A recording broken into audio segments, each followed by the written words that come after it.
Bismillahirrahmanirrahim. Assalamu alaikum students. Students, the topic of our today lecture is Big Bang nucleosynthesis. Big Bang nucleosynthesis क्या है? आप लोगों को बेटे ये पता होना चाहिए कि बिग बैंग के बाद अभी आपको पता है यूनिवर्स में, इवन हम अर्थ में देखें तो बहुत सारे एलिमेंट्स मौजूद हैं, हैवी एलिमेंट्स भी हैं। लेकिन इन हैवी एलिमेंट्स के जो न्यूक्लियस हैं, इनका स्टार्ट कैसे हुआ? बिग बैंग के वक्त तो रेस थी या फिर सब एटॉमिक पार्टिकल क्वार्क्स वगैरह थे। लेकिन ये न्यूक्लियस की सिंथेसिस कैसे हुई? After big bang, how nuclei are synthesized.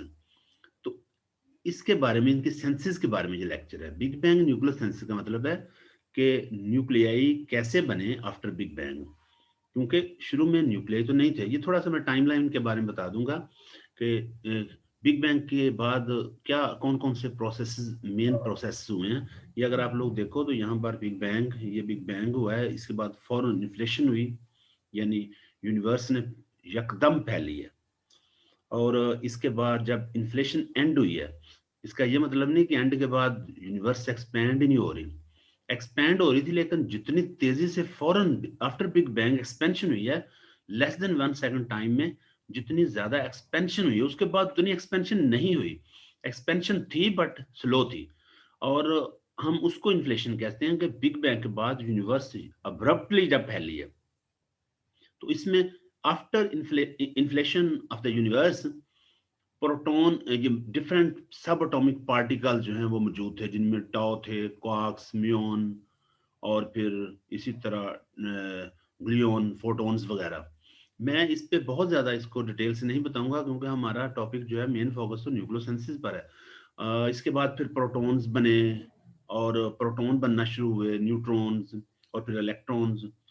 और इलेक्ट्रॉन की जो न्यूट्रॉन, इलेक्ट्रॉन और प्रोटॉन के मिलने से न्यूट्रॉन, न्यूट्रॉन की डिकम्पोजिशन से प्रोटॉन और इलेक्ट्रॉन। फिर इसके बाद न्यूक्लियाई जो है वो उनकी फ्यूजन स्टार्ट हुई, जिसकी वजह से फिर नए नए एलिमेंट्स बनना शुरू हो गए। न्यूक्लियर फ्यूजन के एंड पर कॉस्मिक माइक्रोवेव बैकग्राउंड रेडिएशन जो है वो प्रोड्यूस हुई। फिर स्टार्स बनना शुरू हुए, गैलेक्सीज बनना शुरू हुए, और आज हम अपने यूनिवर्स को देख रहे हैं जो किस फॉर्म में है। तो ये थोड़ा सा एक टाइमलाइन बताई हुई है, जिसमें टाइम भी है, टेम्परेचर भी, एनर्जी भी, और डिफरेंट पार्टिकल, और फिर पार्टिकल से एलिमेंट्स, एटम्स, और एटम से एलिमेंट, फिर एटम एलिमेंट से स्टार्स और गैलेक्सीज, और आज की यूनिवर्स कैसी है, ये थोड़ा सा दिखाया हुआ है। बिग बैंग के बाद के जो इराज हैं उनको हम देखते हैं, वो कौन कौन से हैं। यानी पूरा जो टाइम है big bang, from from big bang up to now, क्या जो इराज, जो इस टाइम को डिवाइड किया गया डिफरेंट इराज में। और इनमें ये अगर देखा जाए तो इन लिटरेचर में ज्यादातर ये 8 इराज हैं। और इनमें सबसे पहला है प्लैंक इरा। आपको पता है ये जो एक पीरियड होता है, एक पर्टिकुलर स्पेसिफिक पीरियड होता है, उसको हम इरा कहते हैं, जिसमें कोई खास इवेंट हो रहा है। सबसे पहले है प्लैंक इरा।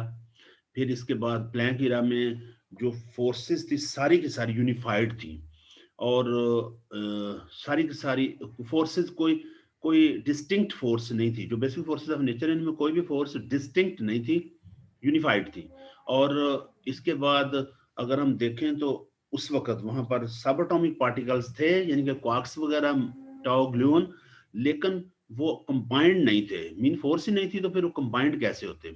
इसके बाद एक तो ये इरा है। फिर इसके बाद जो नेक्स्ट इरा स्टार्ट होता है, और ये with in less than 1 second का ये टाइम है। फिर ग्रैंड यूनिफाइड थ्योरी है, जिसमें ग्रेविटी जो है ये फ्रीज आउट हुई। और उसके बाद फिर इलेक्ट्रो वीक इरा है, जिसमें न्यूक्लियर, स्ट्रॉन्ग न्यूक्लियर फोर्स जो है ये फ्रीज आउट हुई और डिस्टिंक्ट हुई। पहले यानी ग्रेविटी डिस्टिंक्ट हुई, वाजिया हुई, पता चला ग्रेविटी जो है, अट्रैक्शन स्टार्ट हुई, ग्रेविटेशनल अट्रैक्शन। फिर इसके बाद nuclear strong force, then particle बनना शुरू हुए, फिर न्यूक्लियस बनना शुरू हुए। न्यूक्लियस के बाद फिर न्यूक्लियाई का इरा आता है। फिर न्यूक्लियाई के इरा के बाद न्यूक्लियोसेंसिस, वही जो लाइट एलिमेंट्स के न्यूक्लियाई थे उनका बनना शुरू हुआ, और बहुत कम टाइनी अमाउंट में हैवियर एलिमेंट भी। इनको हम न्यूक्लियोसेंसिस को डिटेल से देखेंगे। इसके बाद फिर न्यूक्लियस बड़े न्यूक्लियाई का कंपैरेटिवली बड़े न्यूक्लियाई या कॉमनली न्यूक्लियाई बनना स्टार्ट हुए, फिर उनसे एटम्स और फिर स्टार्स और गैलेक्सीज। तो ये डिफरेंट बिग बैंग के इराज हैं। इनको इनमें से हम सारों पे किसी पे भी फोकस नहीं, स्पेशली हम सिर्फ हम न्यूक्लियोसेंसिस को देखेंगे, इरा ऑफ न्यूक्लियोसेंसिस को। तो इरा ऑफ न्यूक्लियोसेंसिस क्या है, ये इसका टाइम देख लें कितना कम है, यानी 1 मिली सेकेंड से 3 मिनट्स टाइम है। तो ये तकरीबन 1 मिनट 3 मिनट टाइम हुआ, 3 मिनट में ये सारा कुछ है न्यूक्लियोसेंसिस हुई है।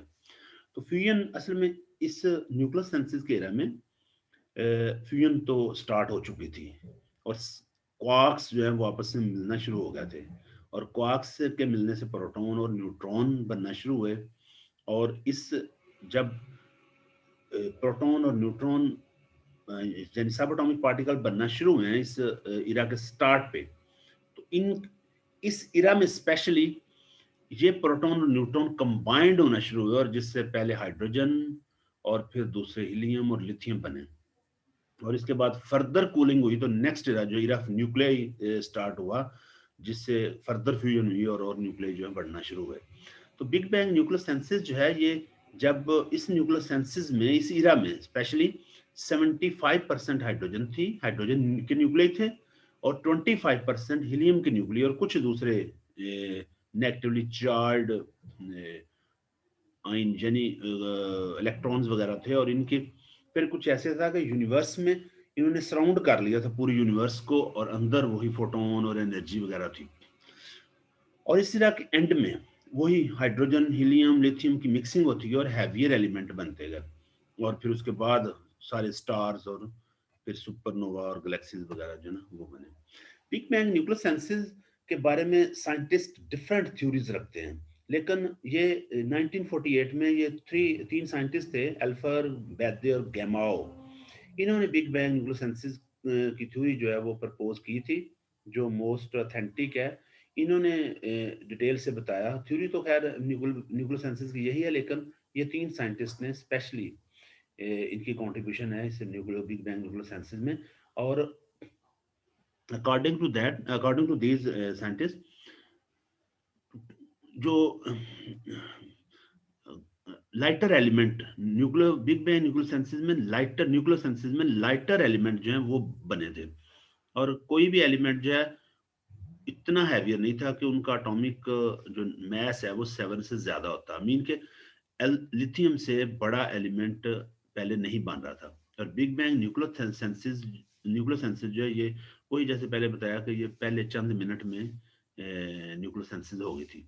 और इसमें हाइड्रोजन का specially isotope deuterium, tritium, helium, helium का हीलियम 3 आइसोटोप, हीलियम 4 और लिथियम बने। और टेम्परेचर उस वक्त तकरीबन ये इनकी 9 10⁹ था, जिससे फ्यूजन भी हो रही थी और न्यूक्लियाई भी सिंथेसाइज हो रहे थे।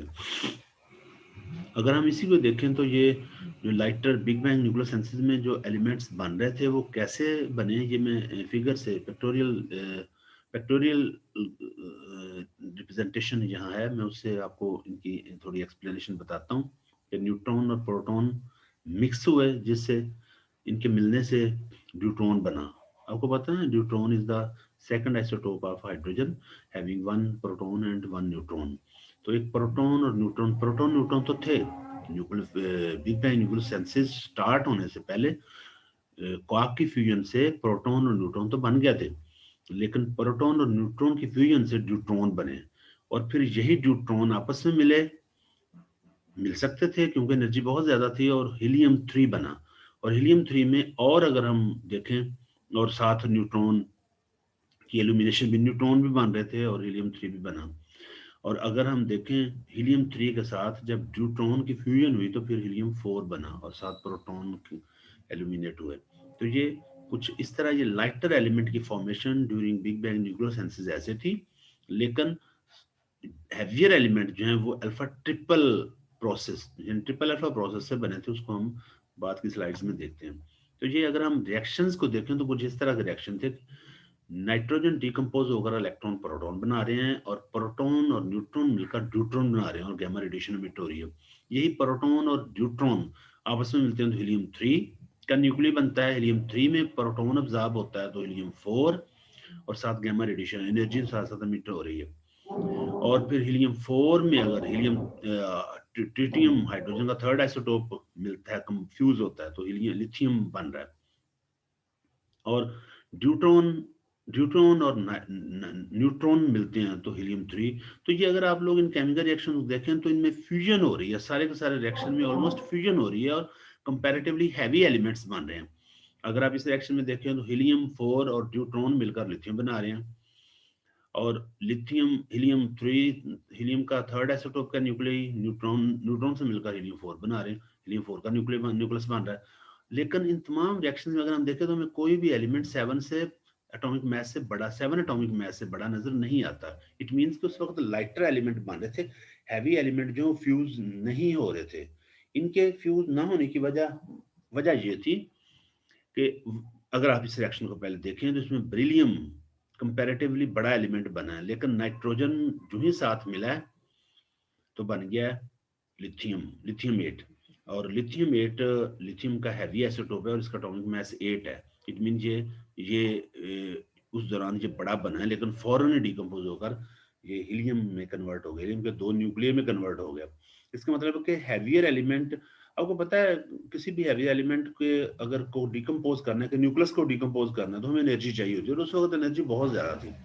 ज्यादा एनर्जी हैवी जो ही एलिमेंट, जैसे जैसे एलिमेंट का न्यूक्लियर बड़ा होता जाता है उसकी स्टेबिलिटी कंपैरेटिवली कम हो जाती है। आपने लिक्विड रॉ मॉडल में पढ़ा है, स्टेबिलिटी कम होती जाएगी तो थोड़ी एनर्जी से भी वो डिकम्पोज हो जाएंगे, क्योंकि लाइटर एलिमेंट ज्यादा स्टेबल हैं और उस वक्त जो एनर्जी थी वो इनको तोड़ने के लिए नाकाफी थी, लिहाजा। और temperature with the passage of time temperature कम होता जा रहा था, तो जो लाइटर एलिमेंट थे ये ज्यादा स्टेबल होते हैं और ये 7 एटॉमिक मास तक एलिमेंट न्यूक्लियस तो एग्जिस्ट कर रहे थे, लेकिन उससे बड़े न्यूक्लियस कंपैरेटिवली अनस्टेबल होते हैं, तो वो एनर्जी जो उस वक्त मौजूद थी उससे ये डिकम्पोज हो रहे थे, इसलिए 7 से बड़े एलिमेंट जो हैं वो एग्जिस्ट नहीं कर रहे थे। अल्फा ट्रिपल रिएक्शन जिसके नतीजे में बाद में ये आफ्टर न्यूक्लियोसिस बिग बैंग न्यूक्लियोसिस की बात है, तो उस अल्फा ट्रिपल रिएक्शन जो है इसके नतीजे में हैवी एलिमेंट बनना शुरू हुए। So what is alpha triple reaction? Alpha triple reaction is the combination of 3 helium nuclei to form heavy nuclei. तो इसमें अगर हम देखें तो 3 अल्फा हीलियम न्यूक्लियाई कंबाइन हो रहे हैं जिससे कार्बन का न्यूक्लियस बन रहा है, और this nucleus has atomic mass 12, so it is the comparatively higher atomic mass. So this formation or this reaction does not come in the nucleosynthesis era, uh, Big Bang nucleosynthesis era, but its formation is done after the Big Bang, after the nucleosynthesis era.